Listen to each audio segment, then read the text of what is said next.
right, so essential number 2 is the purpose of life is God's glory. Yeah. And I know this kind of even stems back to the Westminster Catechism.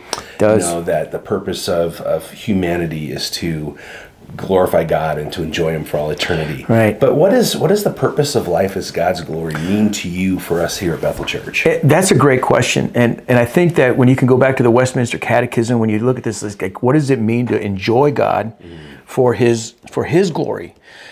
And I love the picture that we get of this whole idea from Paul, where it's like, hey, whether therefore you eat or drink or whatever you do, do all to the glory of God.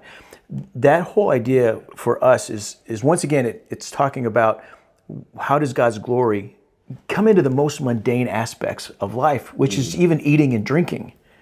So that's like what he's like, well, you can glorify God in the way that you eat and the way that you drink. If we can do that, then we can certainly glorify God in our jobs or in our families or in our vocations or in our vacations or whatever it might be. And so I think that's really important for us to understand is like, man, life doesn't live in a secular circle and in a sacred circle. Right. It's all of life is in a sacred circle for us. And so as we talk, as we spend money, as we go on vacations, as we do whatever it might be, whether it's having a conversation at Walmart or Sunday morning here or in your sacred space of your small group or whatever it might be, God's glory is to be seen or is to be evidenced. And it gives credibility. So when you really talk about this, what we're really talking about is like our lives need to give credibility to the gospel. Yes. That's what this is all about. Yeah, I know that some of the things we talk about are the gospel. Yeah. We talk about our mission, our purpose. We also talk about worship and sin. Yeah. Our personal testimony. And that leads us to personal evangelism. Yes. And so this is all about God and His glory. Well, the story that we picked for this was Joseph.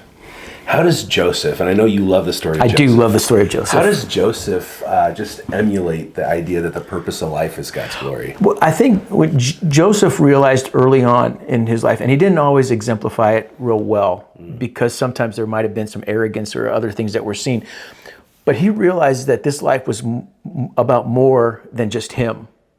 And so he realized that as he gets sent, and God sends him to Egypt, maybe against his own will, but God sends him to Egypt. And at the end of the story, he comes back and he says, hey, listen, you didn't plan this. I mean, yeah, you planned this, but this was all part of God's purpose and God's glory. So whether it's in the jail or whether it's talking to Potiphar's wife and saying, hey, I can't do this sin against my master and against my God. And this is before the 10 Commandments are written. Right. And he's like, I cannot sin against God this way.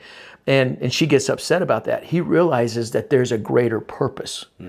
It's not about Joseph. It's about God and His glory. So I think that's why Joseph is such a great example of that. Yeah. The only other verse that I threw in here was 1 Peter 3:15, right? Instead, you must worship Christ the Lord as your life. Yeah. And if anyone asks you, this goes back to your whole idea about our lives should be credibility for the gospel. If anyone asks you about your hope as a believer, always be ready to give an answer. And give it with grace and gentleness and all those things. Yeah. And it's interesting that Peter would write that. Yeah. Because he's so not that. Right. But Peter even realizes at this point in time is like, hey, if you're going to go ahead and give God the glory for all these things, man, do it with gentleness and grace and kindness and mercy. So it's not a long-handled wooden spoon type of a thing. Right. It's like my life is to be lived for God's glory. Amen. Yeah.